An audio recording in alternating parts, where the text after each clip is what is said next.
The Organization of Petroleum Exporting Countries was destined not to cut production to defend the price of crude at its ministerial meeting November 27th in Vienna, which had not occurred when this was written. For the same reason, the group was destined not to raise production either.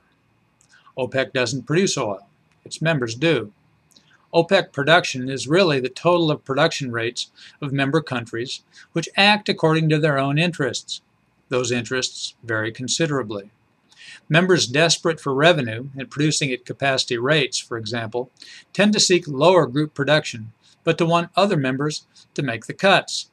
Members with capacity to spare and large cash reserves have greater flexibility and therefore influence.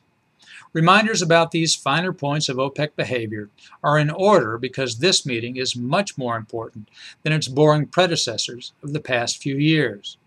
Before the meeting, speculation was active about whether OPEC would cut production. Much follow-up coverage was sure to report that OPEC had or had not cut output. What OPEC in fact does in its meetings is act, or choose not to act, on production targets.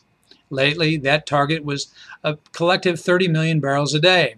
Years ago, the group tried also to assign individual production quotas, but those efforts quickly became contentious and never worked. An adjustment in Vienna to the existing long-standing group target would represent an important signal to the market. Always more important, though, is actual production in relation to the target. Because those numbers usually differ, distinguishing between production targets and actual output represents more than nitpicking. In October, according to the International Energy Agency, OPEC members collectively exceeded the target by 600,000 barrels a day.